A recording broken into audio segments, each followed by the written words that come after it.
बिहार में पढ़े लिखे हैं, बाकी का बेटा क्या करेगा, ऑनलाइन कहाँ से करेगा, तुम्हारे घर से करेगा क्या? ये प्रहार है। पहले मुसलमानों पे हुआ, अब दलितों और पिछड़ों पे प्रहार है।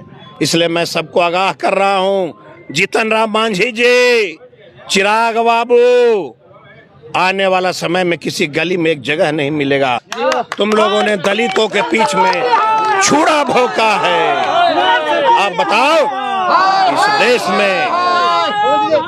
इस देश में जरा जीतन राम मांझी बताओ, मांझियों को खटिया पे कोई बैठने देता था क्या? पासवानों को, रविदासों को कोई पहनने देता था कपड़ा? मांझी जी, आप उसके साथ गोद में चले गए। यही राष्ट्रीय जनता दल भगवान बुद्ध के पवित्र धरती से कई बार आपको एमपी विधायक बनाया। उस समय कहाँ गया था आपका आचरण? इसलिए ये दलित देख रहा है, आने वाला समय में इसका जवाब मिलेगा। छोड़ दीजिए, मैंने क्या कहा? आधी आबादी बाढ़ से पीड़ित, आधी आबादी राज्य से बाहर, साक्षरता दर 62%।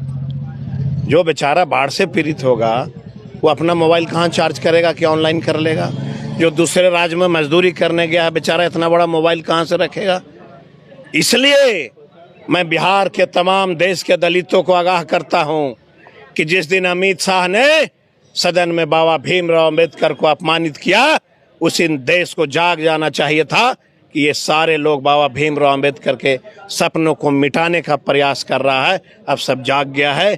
बाबा साहब अम्बेडकर का सपना नहीं मिटेगा और देश में एक बड़ी आंदोलन खड़ी होगी। मैं पत्रकार के साथियों को क्या कहा, सदन के अंदर भीमराव भीमराव भीमराव करते हो, उसी दिन लोग जागरूक हो गए थे कि हम लोगों को वोट से वंचित करेगा।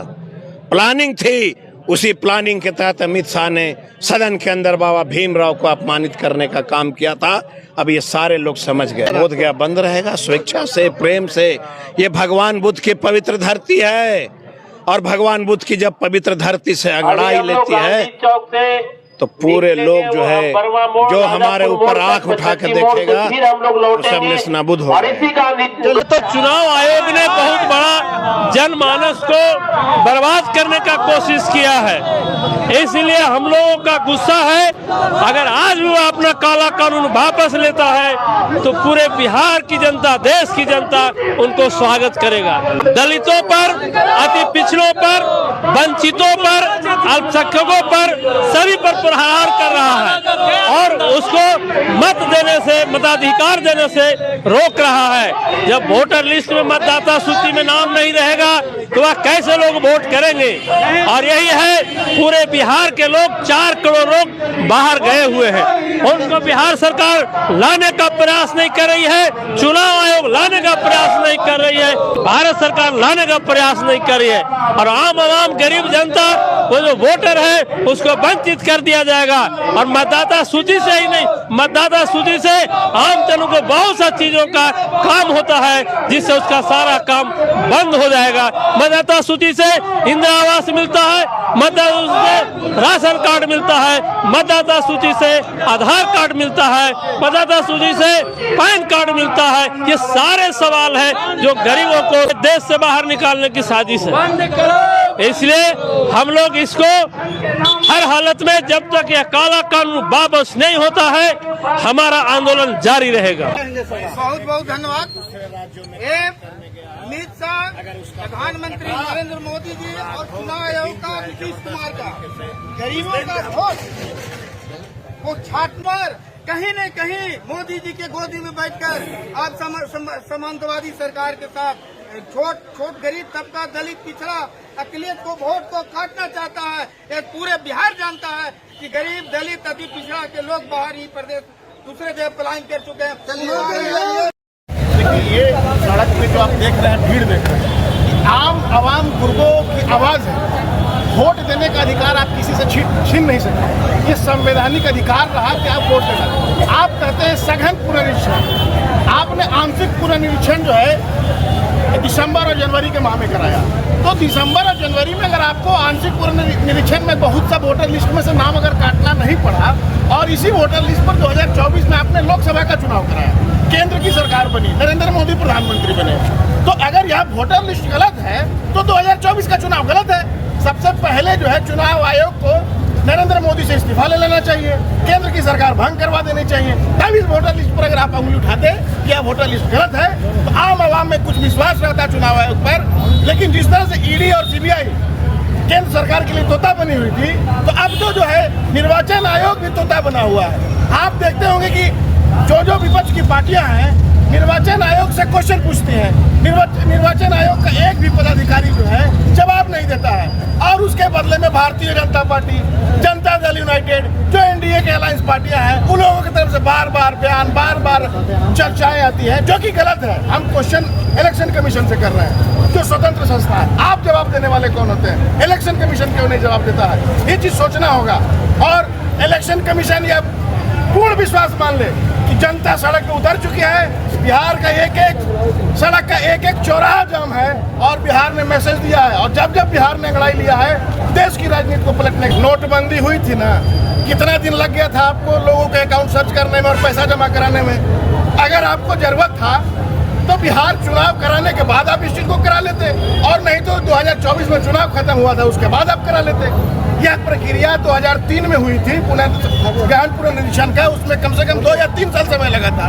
तो ऐसी कौन सी आपके पास टेक्नोलॉजी है? बिहार की साक्षरता 62% है। ये चीज जानकारी रखना चाहिए। जो बोल रहे हैं जनता दल यूनाइटेड और भाजपा के लोग, उनको जानकारी नहीं है।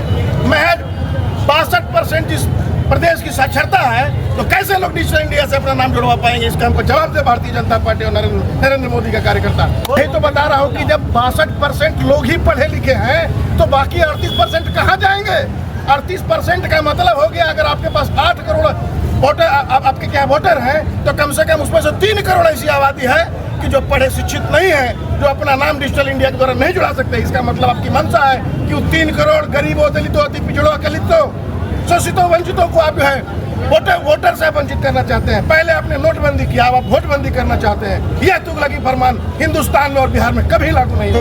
17 महीने की सरकार, और 2020 में जब हमारे नेता ने जो प्रचार में कहा था मैनिफेस्टो में कि पहली कलम से पहली कैबिनेट में 10 लाख नौकरी, जब 17 महीने की हमारी जो है महागठबंधन की सरकार बनी तो 6 लाख अप्रोक्स नौकरियां उन्होंने देने का काम किया, और 3 लाख सृजित पद पर जो है पाइपलाइन में नौकरियां थी। इन सारी विकास को देख करके युवाओं का जो रुझान, न्यायिक ढंग से हम लोग जो है संविधान को जिंदा रखने का काम करेंगे। और ये सामंतवादी लोगों को कभी जो है गरीबों को, दलितों का जो वोट काटना चाह रहे हैं, कभी हम लोग वोट बंदी करने देने के, कभी इन लोग इस साजिश में कभी लोग जो है सफल नहीं होने ये हम लोग पढ़ा लिखा से सोच रहे हैं कि कौन फॉर्म भरे, कौन जन्म प्रमाण, क्या बात का जन्म प्रमाण पत्र बना हुआ, जन्म प्रमाण पत्र वोटबंदी में उतना परेशान हुआ। वोटबंदी है तो वोटबंदी में जितना दलित महादलित कहाँ से लागेगा? उतना जी 11 ऑप्शन दिया है। यही बताइए जो मोदी जी इतना कहते हैं 2014 में उनका निवेदन में कहे थे कि हम बिहार के विशेष दर्जा आज तक दिया नहीं दिया, वो खाली बिहार को कंगाल बना देगा। अब कहने की नहीं, अगर बिहार में नहीं आएंगे हम चैलेंज करते हैं। हम लोग जितना दलित मांझी पासवान जितना भी अल्पसंख्यक सब है, हम लोग एक होके हम लोग तेजस्वी यादव को जिताएंगे। और मोदी जी और नीतीश जी और जीताराम मांझी भी के चला देंगे, किसी को जिता नहीं सकते हैं। क्या है रोड पर खड़ा है, चिराग पासवान रोड पर आते हैं, जीताराम मांझी रोड पर आते हैं, ज्योति देवी रोड पर कहाँ है? खाली वोट लेते हैं कि हम मांझी, हम तो मांझी के नाम पर वोट दो। आज काहे ना मांझी खा अपने एसी में है यहाँ, हम लोग देखिए यहाँ। अरे मांझी नहीं, अभी कड़ाही में सब्जी नहीं भुजाएगा उनका, मांझी जी का बता देते हैं, कड़ाही में सब्जी नहीं भुजाएगा बता देते हैं। और चिराग पासवान के भी हेलीकॉप्टर नहीं उड़ेगा, हम पसमान होकर बोल रहे हैं, बता देते हैं। हाँ, आज रोड पर रहता है चिराग पासवान, सब जानते कि मांझी और दलित के साथ हैं, बाजू है फॉरवर्ड के साथ ही। उसको वोट हम लोग पासवान एक भी नहीं देंगे, सब तेजस्वी यादव का भी दे देंगे। खुलियाम बिहार में 0 रहेंगे चिराग पासवान। और शोषण किया जा रहा है। आप बताइए कि जो है बिहार के जितने लोग सब कमाने के लिए, बच्चे लोग, लड़के लोग, सब जवान लोग, बूढ़े लोग बाहर जाते हैं और 1 ही महीना के बाद वापस कैसे आएंगे? बहुत भारी नुकसान है। क्या नाम है सर? मेरा नाम मोहम्मद आशिक हुआ, हम राष्ट्रीय जनता दल का ये अध्यक्ष है। बहुत भारी नुकसान होने वाला है, क्योंकि अल्पसंख्यक में बहुत सारे लोग गरीब हैं जो मतलब इस सब कागजात से वंचित हैं, और वो कहाँ से पेश कर पाएंगे। और बहुत सारे लोग जो बाहर में विदेशों में हैं वो कहाँ से कागजात देंगे? तो उनका तो नाम वोटर लिस्ट कट जाएगा, इसलिए हम लोग विरोध कर रहे हैं। ये वोटर लिस्ट के विरोध में हम लोग हैं, और जब तक ये वोटर लिस्ट हम लोग को ये वंचित हो जाएंगे, जितने भी हमारे बाहर में मजदूर रहते हैं, किसान रहते हैं, अल्पसंख्यक रहते हैं, उनकी भारी क्षति होने वाला है। आंदोलन चल रहा है। ये इलेक्शन कमीशन का आंख मिचौली की ये जबरदस्त खेल है कि पहले तो बोला कि 11 दस्तावेज में से एक देना है, उसके बाद देखा कि कोई भी जमा नहीं हो रहा है तो बोल दिया कि खाली फॉर्म जमा करके ये कर दो। लोगों को गुमराह किया जा रहा है। इस तरह से बहुत सारे लोगों को वोट कटेगा और वोट से वंचित हो जाएगा। जब वोट का अधिकार नहीं रहेगा तो उसको राशन नहीं मिलेगा, फिर कहेगा कि तुम ही जब वोट नहीं दे सकते हो तो हिंदुस्तान में रहने लायक नहीं हो। इस तरह से बहुत जबरदस्त साजिश है। इलेक्शन कमीशन ये नरेंद्र मोदी और अमित शाह के इशारे पर काम कर रहा है, जो बिहार में भी बहुत बड़ा ये भूचाल लाने वाला है। इसके लिए हम तो हमेशा तक मरते दम तक ये जब कहेगा तुम वोट का अधिकार नहीं हो तो देश का अधिकार क्या रहेगा। लोगों को समझ में नहीं आ रहा है। गरीब गुरबा भुचला इतना जबरदस्त है कि कुछ को पता नहीं, उसका बीएलओ को भी पता नहीं कि क्या है नहीं है, उसके पास भी पहचान पत्र नहीं है। बहुत सारे बीएलओ को रिपोर्ट आया है कि उसके पास कागजात नहीं है, और सबको राशन कार्ड का आती इलेक्ट्रिक बिल पर लेकर के ये जमा कर रहा है। नाम मोहम्मद अकील अख्तर हुआ। सवाल हमें निर्वाचन आयोग से जानना ये चाहते हैं कि आज बिहार बंद क्यों है। ये निर्वाचन आयोग हमको जवाब दें कि पूरा बिहार आज बंद क्यों है। निर्वाचन आयोग के कारण करना पड़ा हमको। वो उलटफेर करना चाह रहे हैं, हमारा वोटर लिस्ट जैसे गड़बड़ाना चाह रहे हैं। यही कारण है कि हम लोग रोड पर आ गए हैं। हम सवाल निर्वाचन आयोग से जानना चाहते हैं। हम फिर से दोहरा रहे हैं, हम निर्वाचन आयोग से जानना चाहते हैं कि आखिर क्यों आपको ऐसा 8 महीना पहले जब हुआ आपका इलेक्शन, उसके बाद 8 महीना के बाद आप क्यों हमारा खाता प्लॉट ले रहे हैं, हमारा पुरखों का जैसे आप सर्टिफिकेट मांग रहे हैं, जन्म प्रमाण पत्र मांग रहे हैं, आखिर क्यों? और हम लोग जो आज ये कानून निकला है इसमें सबसे ज्यादा किसको नुकसान होगा? महादलित और अनुसूचित गरीबों लोग का, क्योंकि जो भाटा पर काम करने गए हैं, कहाँ काम करने हैं, उनका पास दस्तावेज मिलना नामुमकिन है। लेकिन इस तरह जो करा गया है तो हम लोग को ये बनाना चाहते हैं, पाकिस्तान बनाना चाहते हैं या विदेशी करना चाहते हैं। क्योंकि हम लोग जब बचपन से यहाँ जन्म लिए, सब कुछ हुआ है, अब आज ये नया चुनाव निकाल रहा है, नया को निकाल रहा है। क्या सवाल कहाँ से, गरीब आदमी कहाँ से लाएगा सर? इस सरकार में जो टीचर जो है सरकारी स्कूल में, उसका बच्चा सरकारी स्कूल में पढ़ता है या नहीं पढ़ता है? सरकार से हम यही पूछना चाह रहे हैं। कोई नेता पदाधिकारी का बच्चा सरकारी स्कूल में नहीं पढ़ता है आज के दौर में। कोई सरकारी अफसर, सरकारी पदाधिकारी, सरकारी जो बड़े बड़े नेता है, बिहार हो या भारत का हो, कोई किसी का बेटा बिहार सरकार के स्कूल में नहीं पढ़ता है। और IAS IPS दरोगा के बहाली जो सेंट्रल में पढ़ता है उसको बैठाता है, खिचड़ियों खाए वाला स्कूल के वही बैठाता है। तो ओकरे बेटा ने बढ़ेगा, मंत्री के बेटा ने IAS IPS बनेगा, गरीब का नहीं बनेगा, नहीं बनेगा। गरीब का बेटा कोई आज बता दीजिए आप लोग, चलिए 50 स्कूल में पुनरीक्षण कीजिए कि कितना नेता का बेटा स्कूल में पढ़ रहा है, कितना IAS IPS दरोगा SP का बेटा सरकारी स्कूल में पढ़ रहा है। एक भी अगर मिल गया तो हमको जो करना होगा मीडिया के माध्यम से मैं सहने के लिए सही तैयार हूं। लेकिन ये जो भारत सरकार का बार बार साजिश है, मध्य प्रदेश में चुनाव हुआ, वहां भी मतदान पुनरीक्षण किया गया और 4 करोड़ वोटर को नाम काट दिया गया और वहां छक्का मार दिया। जहां सरकार बनाने की साजिश है, जब चुनाव हुआ है, पूरे भारत में पुनरीक्षण नहीं चल रहा है। जहां चुनाव चल रहा है, जहां चुनाव होने वाला है, सामने आया है, वहाँ इनका पुनरीक्षण चल रहा है। ये भारत सरकार, ये मोदी अमित शाह का साजिश है, जिन्होंने सदन में अम्बेडकर को गाली दिया, जिन्होंने कहा कि जितना अम्बेडकर का नाम लेते हो उतना अगर दूसरा का नाम लेगा तो तुम आगे बढ़ जाएगा। जिसने संविधान दिया, जिसके संविधान पर लिखित देश चल रहा है, वो आदमी उस आदमी को कहता है अम्बेडकर। अम्बेडकर क्या है? अमित शाह शर्म करो, भारत सरकार शर्म करो। और जो बिहार में जो पल रहे हैं नेताओं, जो खंबे पर, 4 खंबे पर, 3 खंबे पर, उन लोग सतर्क हो जाए। जनता हमारी जाग गई है। जनता एक न एक दिन तुम्हें सत्ता से बेदखल कर देगी। जब सत्ता से तुम बेदखल हो जाओगे तो तुम मछली के जैसन तड़प से, जिस तरह से पानी बिना मछली तड़पता है, तुम कुर्सी बिना तड़प के मरोगे। छोड़ दो काला कानून पास करना, अन्यथा तिलमिला नहीं गए हैं। महागठबंधन के डर से इन लोग साजिश रच रहे हैं। वोट से नाम कटवा दो, इन्हें से नाम हटवा दो, उन्हें से नाम हटवा दो, ये इन लोग तिलमिला गए हैं। नीतीश कुमार दोनों मिल के छाना जो विचार बदल रहा है ना, दोनों का विचार बदल रहा है। और इसका काम करवाने वाला भारत सरकार मोदी का देन है। ये तीनों मिल के पूरा हिंदुस्तान के राजनीति को खत्म करना चाहता है। लेकिन हम लोग युवा भारत का लोकतंत्र को बचाना है। बाबा साहब भीमराव अम्बेडकर को विचारधारा को जिंदाबाद रखना है। उनका सुपुत्र तेजस्वी यादव इस लड़ाई में दलितों, गरीबों, अल्पसंख्यक के मौलिक अधिकार बाबा साहब को विचारधारा को मानने के लिए वो तैयार हैं। उनके साथ युवा है, बिहार का युवा छात्र युवा है पूरा आज पूरा बिहार के युवा को देखिए, हर जगह बंदी है। पूरा बिहार से हिंदुस्तान का ये मैसेज जंगल राज नहीं, बिहार का युवा का सोच है नया बिहार बनाना है, नया युवा बनाना है। और मोदी जी बोलते हैं कि मैंने अच्छा दिन लाया। अच्छा दिन क्या लाया? सबसे खराब दिन लाया। क्या देंगे?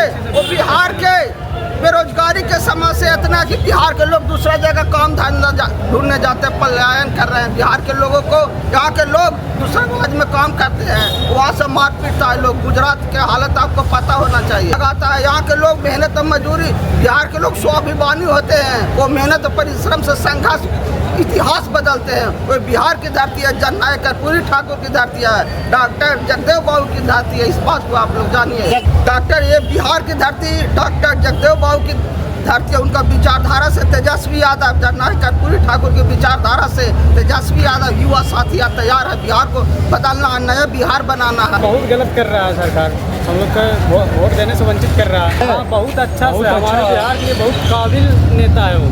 अपने वोट के लिए बोलते हैं, अपने वोट के लिए वो बोलते हैं। वो इतना 15-20 साल से राज कर रहे हैं हम लोग के सामने। वो क्या किया आज तक? हम लोग को कोई तो ऐसा तो नज़र नहीं आया। आज हम लोग जब कमाने योग्य हैं तो जाते हैं गुजरात और बनारस और दिल्ली कमाने। क्या ये 15-20 साल में हमारे बिहार में रोजगार नहीं लग सकता था? क्या किया आज साल? इतना दिन में क्या किए नीतीश कुमार? इतना दिन रहे चाहिए। रोजगार देने वाला सरकार आना चाहिए, हर आदमी के साथ इंसाफ होने वाली सरकार आना चाहिए। बहुत जो मतलब हम लोग के लिए सोचे, युवा के लिए सोचे, वैसा सरकार आना चाहिए। ये कुछ कहाँ रोजगार दिए होते हैं तो आज हम दिल्ली के लिए निकले हैं, घर से दिल्ली के लिए निकले हैं, जाम में फंस गए, यहाँ पे रुक गए। दिल्ली में हम रेस्टोरेंट में काम करते हैं, रेस्टोरेंट में काम करते हैं। दिल्ली के लिए निकला, अगर वही सुविधा मेरे बिहार में होता तो आज दिल्ली के लिए नहीं निकलते हैं। तो पूरा घर परिवार का छोड़ के जा रहे हैं दिल्ली। वहाँ हम तो 3 साल से रहते हैं। जब हम जन्म लिए थे उस समय से इनको सरकार है। आज हम कमाने योग्य हो गए, पर बिहार में आज तक रोजगार नहीं मिला, कोई ऐसा कोई काम नहीं मिला कि हम अपना बिहार में रह के काम कर सकें।